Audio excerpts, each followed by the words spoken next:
الحمد لله نحمده ونستعينه ونستغفره ونؤمن به ونتوكل عليه ونعوذ بالله من شرور أنفسنا ومن سيئات أعمالنا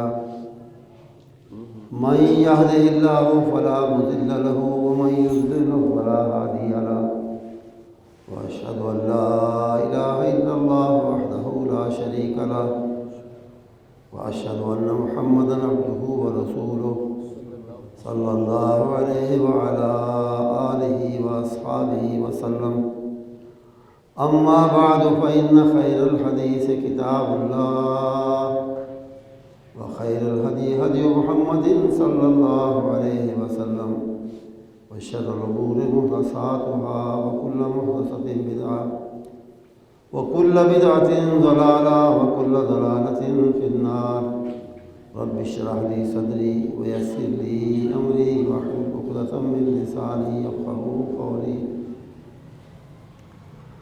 أعوذ بالله السميع العليم من الشيطان الرجيم من همزه ونفخه ونفثه وقضى ربك ألا تعبدوا إلا إياه وبالوالدين إحسانا إما يبلغن عندك الكبر أحدهما أو كلاهما فلا تقل لهما أف ولا تنهرهما وقل لهما قولا كريما واخفض لهما جناح الذل من الرحمة وقل رب ارحمهما كما ربياني صغيرا.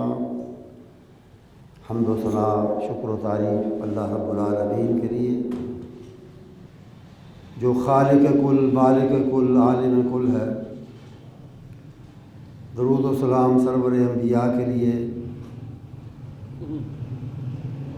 جو امام رسول امام کائنات رحمت کائنات ہیں, امام ہدا سید الاتقیاء خیر الورا احمد مجتبی محمد مصطفیٰ ہیں صلی اللہ علیہ وعلی آلہ واصحابہ وسلم تسلیما کثیرا. قرآن کریم کی یہ آیت کریمہ جو ابھی خطبہ مسنونہ کے ساتھ آیات تلاوت کی ہیں, سورہ بنی اسرائیل 15ویں پارے سے ان کا تعلق ہے. ارشاد ہے رب العالمین کا وَقَضَىٰ رَبُّكَ أَلَّا تَعْبُدُوا إِلَّا إِيَّاهُ وَبِالْوَالِدَيْنِ إِحْسَانًا, اور تیرے رب نے یہ فیصلہ کر دیا اور حتمی قطعی آخری حکم دے دیا یہ کہ نہیں تم لوگ عبادت کرو گے مگر اسی کی. اور دوسرا وبالوالدین احسانا, اور اپنے ماں باپ کے ساتھ حسن سلوک احسان کرنا, اچھا برتاؤ کرنا, اس کا بھی اس نے فیصلہ کر دیا. اما یبلغن عندک الکبر احدہما او کلاہما, اگر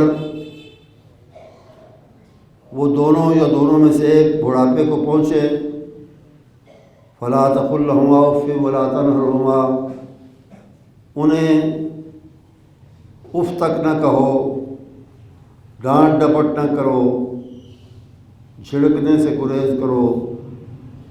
وقل لہما قولا کریما, اور ان سے ادب کے ساتھ اچھی شرافت کی اور اچھائی کی بات کرو. وَاخْفِضْ لَهُمَا جَنَاحَ الذُّلِّ مِنَ الرَّحْمَةِ, اور ان دونوں کے سامنے شفقت کے ساتھ انکساری کے ساتھ پیش آؤ, اپنے بازو ان کے لیے جھکا دو, یعنی انکساری کے. وَقُلْ رَبِّ ارْحَمْهُمَا كَمَا رَبَّيَانِي صَغِيرًا, اور ان کے لیے دعا کرتے رہو کہ اے اللہ ان دونوں پر رحمت فرما, مہربانی فرما, جس طرح انہوں نے میرے بچپن میں میرے ساتھ مہربانی کی.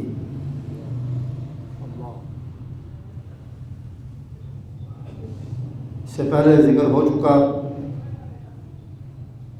کہ ہمارے دین اسلام نے جو ایک کمپریہنسو اور جامع رہنمائی دیتا ہے زندگی کے تمام میدانوں میں، زندگی کے تمام امور کے بارے میں، اس نے مختلف لوگوں کے یا طبقوں کے طبقات کے حقوق متعین کر دیے ہیں، مقرر کر دیے ہیں کہ وہ ادا کرنے ہیں۔ حقوق العباد میں سے، بندوں کے حقوق میں سے جو اسلام نے مقرر کیے، سب سے اہم اور پہلا حق جو ہے وہ والدین کا حق ہے، اور اس کے بارے میں قرآن کریم نے بھی اور حدیث نے بھی بار بار اور جگہ جگہ اور کئی مقامات پر بڑی تاکید کی ہے۔ ایک مقام پر ارشاد فرمایا سورہ انعام، قُلْ تَعَالَوْا أَتْلُ مَا حَرَّمَ رَبُّكُمْ عَلَيْكُمْ، جس طرح یہاں ہے کہ یہ اللہ کا حتمی اور قطعی حکم ہے دو چیزوں کا، کہ اس کی عبادت کرو اور والدین کے ساتھ اچھا برتاؤ کرو۔ اسی طرح تھوڑے سے مختلف الفاظ میں ارشاد فرمایا، اور اس کے پہلے بات آ رہی تھی سورہ انعام میں کہ کافروں نے، مشرکوں نے بہت سی چیزیں اپنے طرف سے گھڑ لی ہیں، دین کا حصہ بنا لی ہیں، فلاں چیز بنا ہے، فلاں حرام ہے، اپنی طرف سے ہی انہوں نے کہہ دیا۔ فلاں کے بارے میں یہ حکم ہے، یہ حکم ہے۔ اللہ نے فرمایا آؤ اے نبی، ان کو کہو کہ آؤ میں تمہیں بتاتا ہوں کہ اللہ نے کیا منع کیا اور کیا نہیں کیا، کس کا حکم دیا اور کس کا نہیں دیا۔ تم اپنی مرضی سے، اپنی عقل سے فیصلے نہ کرو۔ اللہ نے جن چیزوں کو منع کیا منع ہو جاؤ، جن چیزوں کا حکم دیا ان پر عمل کرو۔ وہ کیا ہیں؟ سب سے پہلے اللہ تشرکوا بہ شیئا، وہی بات کہ میرے سوا کسی کی عبادت نہ ہو، کسی کو میرا شریک نہ بناؤ، اور دوسری یہی بات جو یہاں ہے وبالوالدین احسانا، اور والدین کے ساتھ حسن سلوک، اچھا سلوک رکھو۔ اسی طرح کہیں فرمایا ووصینا الانسان بوالدیہ حسنا، کہیں فرمایا ووصینا الانسان بوالدیہ احسانا، اور یاد دلایا کہ کس طرح پیدائش سے پہلے سے لے کر بعد تک والدین اور خصوصاً والدہ مشقتیں، کلفتیں، تکلیفیں برداشت کرتے ہیں۔ حملت ہو کرہن و وضعت ہو کرہا، بچپن پیدائش سے پہلے اسے اٹھائے پھرنا بچے کو، اور پھر بعد میں تکلیف سے اس کا دنیا میں آنا، یہ ساری باتیں یاد دلائیں کہ اس کی وجہ سے۔ اور ویسے بھی جس طرح وہ کہتے ہیں کہ کسی اور جاندار کا یا جانور کا بچہ اتنا محتاج اور ڈیپینڈنٹ نہیں ہوتا اپنے بڑوں پر یا والدین پر جتنا انسان کا بچہ ہوتا ہے، اور باقی جتنے بھی جانوروں کے بچے ہیں وہ تھوڑی دیر کے بعد ہی اپنے پاؤں پر کھڑے ہو جاتے ہیں، جلدی کھڑے ہو جاتے ہیں۔ انسان کا بچہ 2 ڈھائی سال 3 سال بلکہ اس سے زیادہ لگاتا ہے، اور پھر اپنے آپ کو تھوڑا سا سنبھالنا شروع کرتا ہے، پھر بھی کئی سال تک وہ ان کی نظر شفقت کا، ان کی پرورش کا، ان کی طرف سے اخراجات کا، پھر بھی وہ محتاج رہتا ہے باقی جانوروں کے برعکس۔ تو اس لیے انسان کے بچے پر والدین کا حق بہت زیادہ ہے، حتیٰ کہ اگر والدین مسلمان نہیں ہیں، کافر ہیں، مشرک ہیں، پھر بھی والدین ہونے کے ناطے سے ان کا حق بنتا ہے۔ اسلام کے خلاف، عقیدے کے خلاف اگر وہ کوئی بات کریں تو نرمی سے اس کا انکار کر دینا چاہیے، وہ نہیں ماننی چاہیے، لیکن باقی عام معاملات میں ان کی بات ماننی اور ان کو خوش رکھنے کی کوشش کرنا، یہ ضروری ہے۔ سیدنا ابو بکر رضی اللہ تعالیٰ عنہ پہلے مسلمان ہیں، کم از کم آدمیوں میں، مردوں میں امکان یہی ہے، اور زیادہ بات یہی مشہور ہے کہ سب سے پہلی مسلمان تو سیدہ خدیجہ الکبریٰ رضی اللہ تعالیٰ عنہ تھی، لیکن مردوں میں سب سے پہلے ایمان لانے والی، لیکن ان کی بیوی بڑی دیر تک مسلمان نہیں ہوئی۔ تو پہلے تو آنا جانا بھی نہیں تھا، یہ ہجرت کر کے آگے اسے پیچھے چھوڑا۔ اس کے بعد صلح حدیبیہ کے زمانے میں وہ آئی مدینہ منورہ۔ حضرت عائشہ وہاں تھی، ان کی بیٹی تھی اسما، ان کی دوسری بیٹی تھی، ابو بکر سے بہرحال ملنے کے لیے وہ آئیں۔ تو اسما جو حضرت عائشہ کی دوسری بہن تھی، انہوں نے آ کے پوچھا رسول اکرم صلی اللہ علیہ وسلم سے کہ قدمت علیہ امی وہی مشرکہ، میری ماں میرے پاس آئی ہے مکے سے اور ہے وہ مشرک جیسا کہ آپ جانتے ہیں، افا اصلھا، کیا میں اس سے کوئی اچھا برتاؤ کر سکتی ہوں؟ آپ نے کہا نام سلی، ہاں اس سے اچھا برتاؤ کرو، اسے اچھے طریقے سے پیش آؤ، کچھ دے دلا سکتی ہو تو اسے دے دو۔ حضرت ابو ہریرہ رضی اللہ تعالیٰ عنہ مسلمان ہو گئے ہیں، ایمان لائے ہیں، والدہ نہیں ہے مسلمان،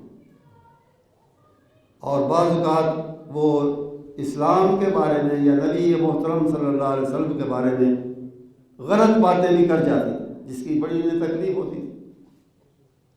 تو یہ آئے رسول اکرم صلی اللہ علیہ وسلم کی خدمت میں، اور انہوں نے کہا کہ جی ایک تو میں چاہتا ہوں کہ میری ماں مسلمان ہو جائے، دوسرا مجھے اپنی باتوں سے تکلیف دیتی ہے، ماں ہے، میں اس پر ہاتھ نہیں اٹھانا چاہتا، کچھ اور نہیں کرنا چاہتا، تو آپ دعا کریں کہ اللہ تعالیٰ اسے ہدایت دے۔ آپ نے دعا فرمائی، نبی کی دعا تھی، اللہ کے پیارے حبیب کی دعا تھی۔ ابو ہریرہ واپس گئے، دروازہ بند تھا گھر کا، کھٹکھٹایا، اس ماں نے کہا اندر سے کہا کہ میں غسل کر رہی ہوں، تھوڑا انتظار کرو، اور دروازہ کھولا اور کہا کہ غسل اس لیے کیا ہے کہ تم گئے اور میرے دل میں اللہ تعالیٰ نے ایمان اسلام ڈال دیا، تو مجھے مسلمان کرو۔ لیکن یہ ہے کہ انہوں نے ان کے گستاخی، ماں کے گستاخی کرنے کے باوجود اس سے کوئی بدسلوکی نہیں کی۔ آپ نے دعا کی صرف اتنی کہ اللہم اہد ام ابی ہریرہ، اے اللہ ابو ہریرہ کی ماں کو ہدایت دے دے۔ اللہ تعالیٰ نے یہ دعا قبول فرمائی۔ اس طرح سعد بن ابی وقاص، ان کے بارے میں بھی بڑا معروف تھا، مشہور تھا کہ یہ ماں باپ کے، خاص طور پہ ماں کے بڑے فرما بردار ہیں اور بڑی محبت کرنے والے ہیں۔ تو ماں مسلمان نہیں تھی، مشرکہ تھی۔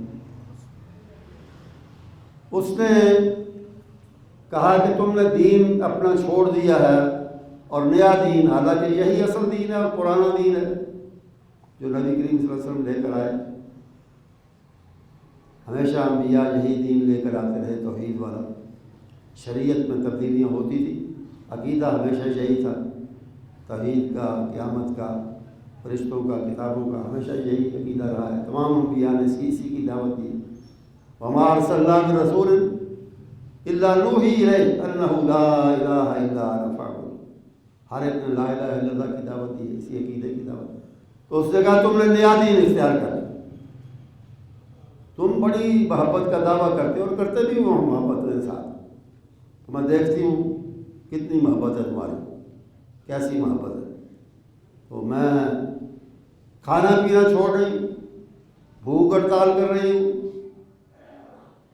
اور جب تک تم اپنے دین پہ واپس نہیں آؤ گے، پرانے دین پہ، میں کچھ نہ کھاؤں گی نہ پیوں گی اور اسی طرح مر جاؤں۔ بڑے پریشان ہوئے، بڑے پریشان ہوئے۔ ایک طرف ماں کی محبت ہے، ایک طرف دین کی محبت ہے۔ تو بہرحال یہ بھی ایک ہی حل تھا کہ نبی کریم صلی اللہ علیہ وسلم کے پاس حاضر ہوئے، آگے انہوں نے بھی دعا کی درخواست کی، ان کے لیے بھی ہاں انہوں نے یہ بھی کہا، انہوں نے کہا کہ ساری دنیا جانتی ہے، سارا محلہ جانتا ہے کہ میں کتنی محبت کرتا ہوں، آپ کی کتنی اطاعت کرتا ہوں، لیکن اسلام پر، سچے دین پر اس طرح کی 100 مائیں میں قربان کر سکتا ہوں۔ بہرحال کوئی گستاخی بے ادبی نہیں کی اور دعا کرائی اللہ تعالیٰ نے، یہاں بھی اللہ تعالیٰ نے مہربانی فرمائی اور اسے ایمان کی توفیق عطا فرمائی۔ تو حدیث میں رسول اکرم صلی اللہ علیہ وسلم ترمذی میں حدیث آتی، آپ نے فرمایا رضا الرب فی رضا الوالدین وسخط الرب فی سخط الوالدین، اللہ کی رضا تلاش کرنی ہے تو والدین کو خوش کر کے کرو، والدین کی رضا میں اللہ کی رضا ہے، اور والدین غصے ہیں تو سمجھ لو کہ اللہ غصے ہے، اللہ ناراض ہے۔ اگر ان کی اطاعت، فرما برداری، ان کی رضامندی کی تلاش میں رہتے ہو، خوش رکھتے ہو، تو یہی چیز تمہیں جنت میں لے جائے گی، ناراض کرتے ہو تو یہی چیز جہنم میں لے جائے گی۔ اسی طرح حضرت عبداللہ بن مسعود رضی اللہ تعالیٰ عنہ، معروف مشہور صحابی، تو انہوں نے سوال کیا کہ اکثر کئی صحابہ نے یہ سوال کیا ہے اپنے اپنے وقت پہ، اور حالات کے مطابق یا پوچھنے والے کی نفسیات کے مطابق رسول اکرم صلی اللہ علیہ وسلم کا جواب ہوتا تھا۔ مختلف جواب دیے ہیں، سارے جواب اپنی جگہ پر بظاہر مختلف نظر آتے ہیں۔ کسی نے پوچھا کہ اچھا عمل کون سے، آپ نے کہا یہ، کسی نے کہا اچھا عمل کون سے، آپ نے کہا یہ، وہ سب اچھے عمل ہیں، لیکن حالات کے مطابق کسی صورت میں وہ سب سے اچھا بن جاتا ہے، کسی میں وہ سب سے اچھا بن۔ تو عبداللہ بن مسعود نے پوچھا ای الاعمال افضل، اللہ کے رسول یہ بتائیں کہ کون سا عمل افضل ہے، اچھا ہے، بہتر ہے۔ صحابہ اچھے اعمال کرتے تھے، مگر اچھے سے اچھے عمل کی تلاش میں بھی رہتے تھے اور پوچھتے بھی رہتے تھے۔ تو آپ نے اس موقع پہ جو جواب دیا وہ یہ تھا کہ الصلاۃ لوقتہا، سب سے اچھا عمل جس کا روزانہ ہمیں 5 دفعہ موقع ملتا ہے، ہم کتنا فائدہ اٹھاتے ہیں یہ ہم پر ڈیپینڈ کرتا ہے۔ آپ نے فرمایا سب سے اچھا عمل ہے وقت پر نماز پڑھنا، الصلاۃ لوقتہا، وقت پر نماز کی ادائیگی کر دینا سب سے اچھا عمل۔ ثم انہوں نے کہا اس کے بعد کس کا نمبر آتا ہے، اس کے بعد کس عمل کا نمبر آتا ہے؟ تو اس کے جواب میں آپ نے کہا بر الوالدین، والدین سے اچھائی، نیک سلوک، ادب، اطاعت، فرما برداری، انہیں خوش کرنا، یہ دوسرے نمبر پہ آپ نے گنا کہ سب سے اچھا عمل ہے۔ ایک اور شخص نے، صحابی نے آپ کے ساتھ جہاد پر جانے کی خواہش کا اظہار کیا کہ میں جانا چاہتا ہوں، آپ کے ساتھ میدان جنگ۔ آپ کو شاید اس کے حالات کا کچھ علم تھا یا سنا تھا یا کوئی اندازہ تھا، بہرحال آپ نے اس سے سوال کیا احی الوالدان، تیرے والدین زندہ ہیں؟ شاید آپ کو اندازہ تھا کہ کوئی ان کی خدمت کے لیے نہیں ہے گھر میں، سنا ہوگا یا کوئی اندازہ تھا یا معلوم تھا۔ اس نے کہا جی ہاں ہیں۔ آپ نے فرمایا فَفِيهِمَا فَجَاهِدْ، تیرا جہاد گھر میں ہے، ان کے ساتھ رہنے میں ہے، تیرا جہاد ان کی خدمت کرنے میں، ان کے پاس رہ کے جہاد کر۔ یہاں تک یعنی جہاد جیسا اونچا عمل جو ہے وہ بھی مؤخر کیا جا سکتا ہے والدین کی خدمت کے لیے اگر کوئی اور ذریعہ نہ ہو۔ ایک اور شخص نے بھی اسی طرح اجازت مانگی اور جہاد کا ذکر کیا، تو اس سے بھی آپ نے پوچھا، اس نے کہا میری ماں ہے، تو آپ نے کہا فَالْزِمْهَا فَأَلْزِمْهَا، اس کو پکڑ لو جا کے، مطلب ہے اس کی خدمت کو لازم کر لو اپنے اوپر۔ ایک اور شخص نے پوچھا کہ میرے حسن سلوک کا سب سے زیادہ حقدار کون ہے؟ یہ بات پہلے آئی تھی، آتی رہتی ہے لیکن کچھ عرصہ پہلے بھی آئی۔ تو آپ نے فرمایا امک، تیری ماں۔ اس نے پوچھا، اس کے بعد 3 دفعہ آپ نے ماں کا ذکر، ماں ماں ماں سب سے پہلے، ثم آباک، پھر ثم آباک کا، ثم ادنا کا، اس کے بعد باپ کا نمبر، اور پھر جتنا کوئی قریبی ہو ماں باپ کے حوالے سے، یعنی رشتہ داری کے حوالے سے، اتنا اس کا حق بنتا ہے۔ بہقی حدیث کی کتاب ہے، اس میں رسول اکرم صلی اللہ علیہ وسلم کا ایک فرمان آپ فرماتے ہیں کہ دخلت الجنہ فسمعت قراءۃ حارثۃ بن نعمان، میں جب جنت میں لے جایا گیا، معراج کے موقع کی طرف اشارہ ہے، جنت میں داخل ہوا تو اور باتوں کے ساتھ میں نے ایک آواز سنی کو قرآن کریم پڑھ رہا ہے، اور آواز پہچانی میں نے، یہ میرے صحابی حارثہ بن نعمان کی آواز تھی۔ اور حارثہ بن نعمان معروف تھے بر الوالدین کے حوالے سے، کہ یہ والدین کا بہت ہی ادب کرنے والے، بہت ہی ان کی اطاعت کرنے والے، اور بہت ہی ان سے محبت کرنے والے۔ تو آپ نے فرمایا فذالکم البر، فذالکم البر، والدین سے نیکی کا یہ صلہ ہے، والدین سے نیکی کا یہ صلہ ہے۔ کہ جنت ملتی ہے، جنت میں بھی آدمی بیٹھ کے قرآن پڑھتا ہے۔ مسلم کی حدیث ہے، آپ نے فرمایا رغمان فہو، رغمان فہو، غالباً 3 دفعہ آپ نے دہرا کے فرمایا، اس کی ناک خاک آلود ہو گئی۔ یہ محاورہ ہے عربی کا، جس کا مطلب یہ ہے کہ وہ ذلیل ہو گیا، خوار ہو گیا، مارا گیا، برباد ہو گیا۔ صحابہ حیران کہ کس کے بارے میں آپ فرمایا؟ قیل من یا رسول اللہ کے رسول، یہ کس کے بارے میں آپ نے فرمایا؟ کون بدبخت ہے جس کے بارے میں آپ فرمائیں وہ مارا گیا، ختم ہو گیا، ناک خاک آلود ہو گئی، ذلیل ہو گیا؟ کون ہے؟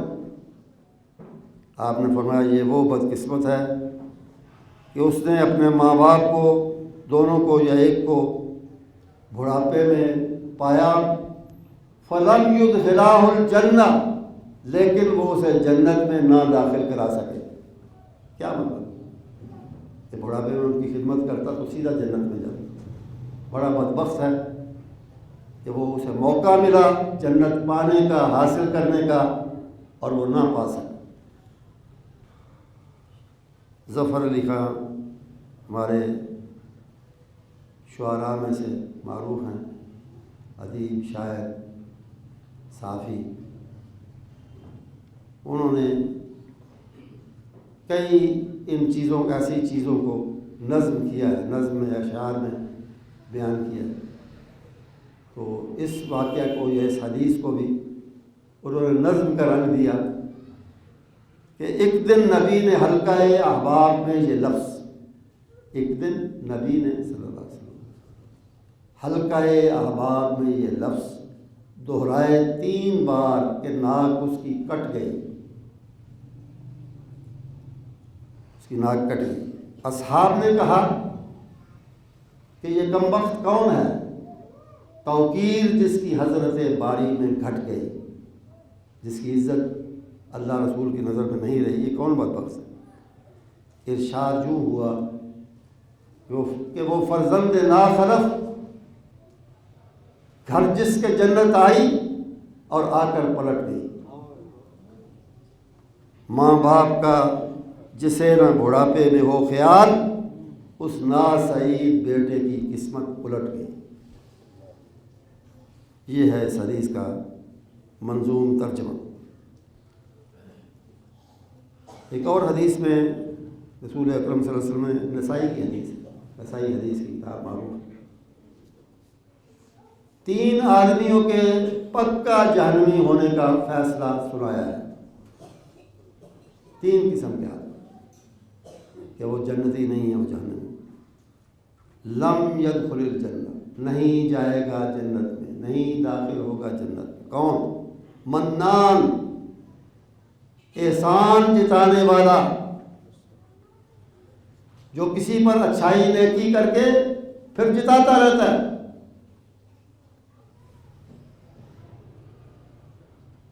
ولا عاق، اور نہ نافرمان۔ کس کا نافرمان؟ والدین۔ عاق کسی بھی نافرمان کو کہہ سکتے ہیں، لیکن یہ خاص طور پہ استعمال ہوتا ہے والدین کی نافرمان۔ یہ اخباروں میں اشتہار یا لوگ کہتے ہیں جی فلاں کو عاق کر دیا، یعنی وہ نافرمان ہے اس لیے اسے جائیداد سے، وراثت سے محروم کر دیا۔ یہ یاد رکھیں کہ والدین کو بھی اپنے وارث کو، بیٹا ہو بیٹی ہو اور وارث ہو، اس کو محروم کرنے کا وراثت سے حق اللہ نے نہیں دیا، شریعت نے نہیں دیا، اسے نہیں یہ حق ہے۔ اگر والدین کے حقوق ہیں تو اولاد کے بھی ہیں، جو آئندہ انشاءاللہ میں اگلے موقع پہ بیان کروں۔ آج والدین کے، پھر اولاد کے بھی ہیں، اور اولاد کے حقوق میں سے یہ ہے کہ ان کو حق کے وراثت سے محروم نہیں کیا جا سکتا۔ ان کا نافرمان ہونا ایک الگ مسئلہ ہے، اس کی الگ انہیں سزا ملے جیسے اللہ چاہے، لیکن ان کو وراثت کے حق سے محروم کسی بھی وارث کو نہیں کیا جا سکتا۔ اگر خدا نخواستہ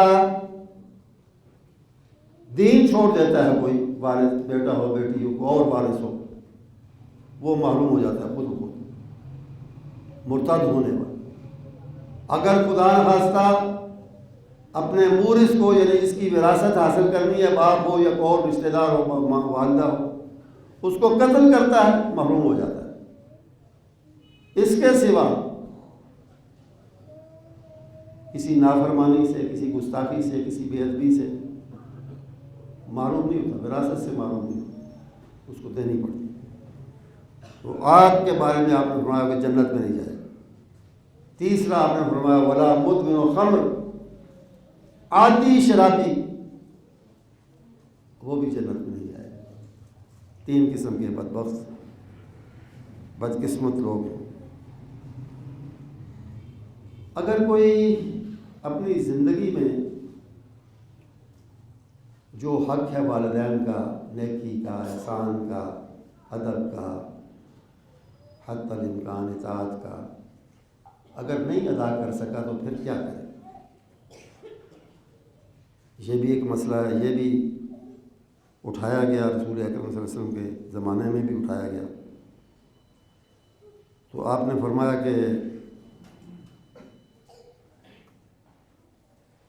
ویسے بھی اگر حق ادا کیا ہے تب بھی اور نہیں کر سکا پھر بھی، مرنے کے بعد، ان کے مرنے کے بعد پھر ایک تو استغفار ہے، الاستغفار لہما، ان دونوں کے لیے، ماں باپ کے لیے استغفار کرنا، یہ ان کے حق کی ادائیگی کی ایک صورت ہے، عام حالات میں بھی، اور اگر زندگی میں ان کا حق ادا نہیں کیا تو پھر بھی۔ اس کے علاوہ آپ نے کچھ اور صورتیں بھی بتائیں۔ الصلاۃ علیہما، ان کے لیے دعائیں مغفرت کے ساتھ دعائیں رحمت کرنا، اللہ کی رحمت ان کے لیے مانگنا، جیسے یہ دعا سکھائی ہے رب ارحمہما کما ربیانی صغیرا، یا اللہ ان پر رحمت فرما جس طرح بچپن میں انہوں نے مجھ پر رحم کیا اور اچھائی کی۔ اور اس کے بعد انفاذ عہدہما، انہوں نے کوئی وعدہ کیا تھا کسی سے، کچھ دینے دلانے کا، کرنے کرانے کا، والدین میں سے وہ کسی نے وعدہ کیا تھا، وہ پورا نہیں کر سکے، اس کو پورا کرنا، یہ بھی ان کے حق کی ادائیگی میں شامل آپ نے فرمایا۔ صلۃ الرحم، پھر ان کے رشتہ داروں سے، رشتہ دار تو اپنے ہی ہیں، یعنی ماں باپ کے حوالے سے جو رشتہ دار بنتے ہیں، ماں کے یا باپ کے حوالے سے، ان سے اچھائی کرنا، یہ بھی ماں باپ کے حق کی ادائیگی میں اللہ تعالیٰ شمار کرتا ہے۔ وَإِكْرَامُ صَدِيقِهِمَا، رشتہ دار تو رشتہ دار ہیں، ماں باپ کے جو دوست احباب ہیں، جو ان کی زندگی میں ان کے دوست رہے ہیں، ان کی عزت کرنا، ان کا اکرام کرنا، ان سے اچھی طرح پیش آنا، یہ بھی والدین کے ساتھ نیکی میں شمار کیا جاتا ہے، یا والدین کے ساتھ زندگی میں اگر وہ کمی رہ گئی ہے نیکی اچھائی کرنے کی، اس سے سلوک کرنے کی، اس کی تلافی میں یہ بھی اللہ تعالیٰ شامل کر دیتا ہے۔ نبی اکرم خود والدین تو والدین ہیں، اپنی جو پہلی آپ کی زوجہ محترمہ اور ہماری سب سے بڑی ماں میں خدیجہ الکبریٰ، ان کی سہیلیوں سے حسن سلوک آپ جاری رکھتے تھے اور ان کو تحفے تحائف وغیرہ وقتاً فوقتاً جو ہو سکتا تھا بھیجتے رہتے تھے کہ یہ میری اس اہلیہ کی سہیلیاں ہیں، دوست ہیں۔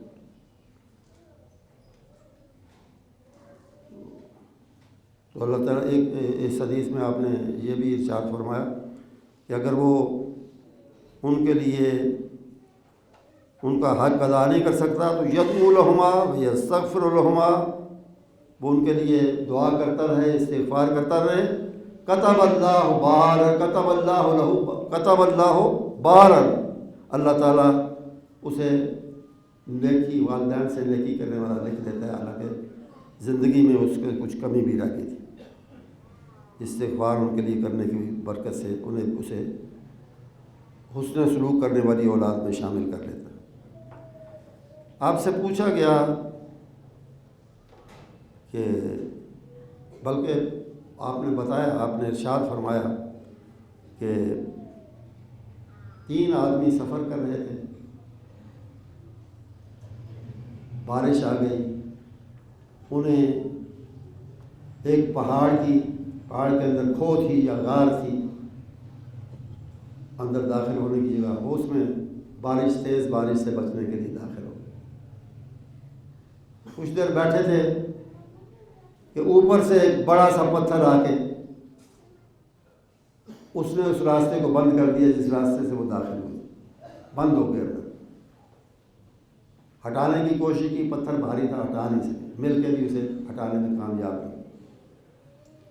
تو انہوں نے کہا کہ اب اللہ سے دعا کرتے ہیں، اللہ ہی ہے ہمیں اس مصیبت سے نکالے۔ تو انہوں نے یہ مشورہ کیا کہ اللہ ویسے بھی سنتا ہے، لیکن اگر کوئی خاص اچھا کام اپنی زندگی میں ہم میں سے کسی نے کیا ہے تو اس کا حوالہ دے کے، یہ وسیلہ نہیں ہے، اس کا حوالہ دے کر کہ یا اللہ اگر وہ ہمارا فلاں اچھا کام تیری نظر میں مقبول ہوا تیری بارگاہ میں، تو چلو اس کی برکت سے یہ پتھر ہٹا دے، ہم تو اسے ہٹانے کی قوت نہیں رکھتے۔ تو ہر ایک نے اپنی اپنی نیکی کا، بڑی کوئی نیکی اس کا حوالہ دی، دونوں۔ تیسرا جو تھا اس کی باری آئی تو اس نے کہا، اس نے اپنا ایک واقعہ بھی سنایا۔ اس نے کہا کہ میرے بوڑھے والدین تھے، کان علی والدان شیخان وصبیۃ صغار، بوڑھے والدین تھے اور چھوٹے چھوٹے بچے تھے، اور بکریاں تھیں میرے پاس، وہ میں چراتا تھا، وہی میری ذریعہ تھا آمدنی کا، ان کا دودھ بیچنا یا بکریاں بیچنا۔ تو میرا معمول یہ تھا کہ شام کو میں آتا اپنے کام سے بکریوں کو لے کر واپس، تو دودھ پہلے والدین کی خدمت میں پیش کرتا اور پھر بچوں کو پلاتا۔ ایک دن دیر ہو گئی، آیا دیکھا کہ بچے تو جاگ رہے اور والدین سو گئے، تو کہتا ہے کہ اکرہ ان اوقظہما واکرہ ان ابدا بالصبیہ، میں نے اس بات کو بھی ناپسند کیا کہ والدین کو نیند سے بیدار کروں، ان کی نیند ڈسٹرب کروں، اور اس بات کو بھی میں نے پسند نہیں کیا کہ اپنے معمول کو توڑ دوں اور بچوں کو پہلے پلاؤں والدین سے۔ میرا معمول نہیں تھا، یہ عادت نہیں تھی، تو میں نے ان دونوں باتوں کو ناپسند کیا، اس لیے میں کھڑا رہا، دودھ کا پیالہ لے کر انتظار کرتا رہا۔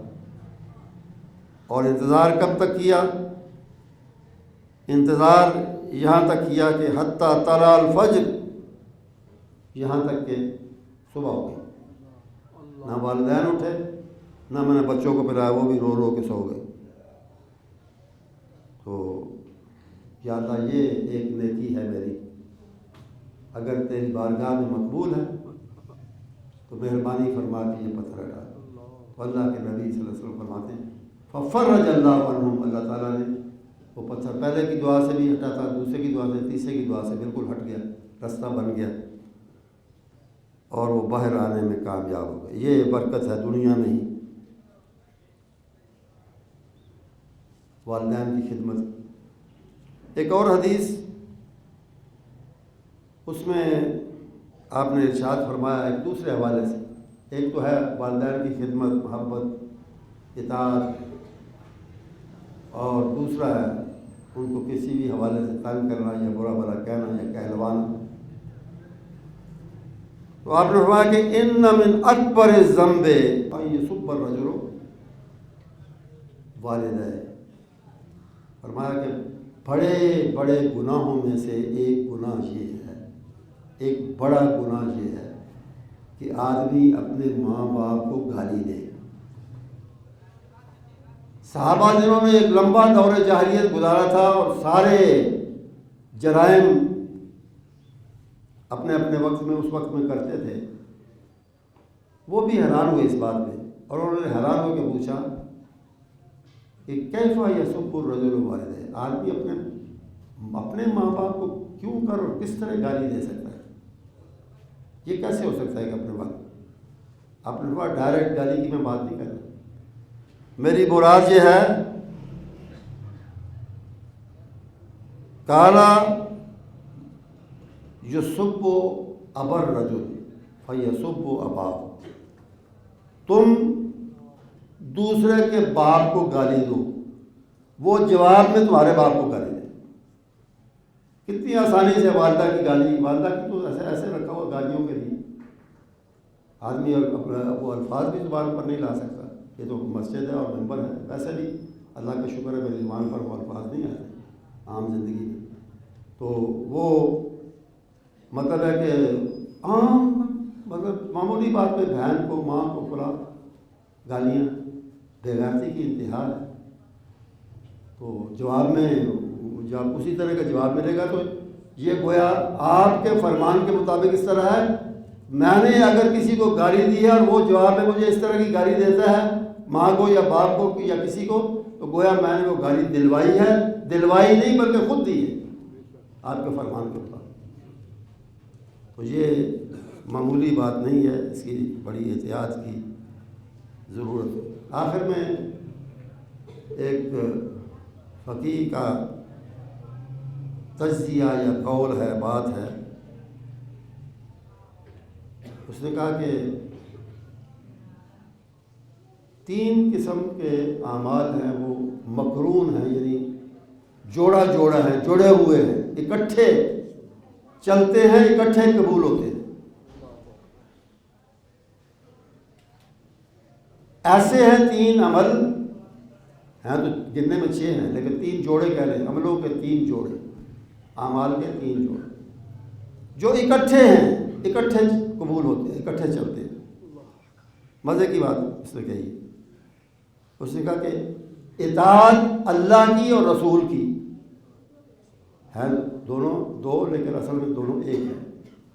اللہ اور رسول کی اطاعت اکٹھی ہے، ایک کے بغیر دوسری بے معنی ہے۔ اللہ کی کرو، رسول کی بھی کرو، رسول کی کرو، اللہ کی بھی کرو، بات ایک ہے۔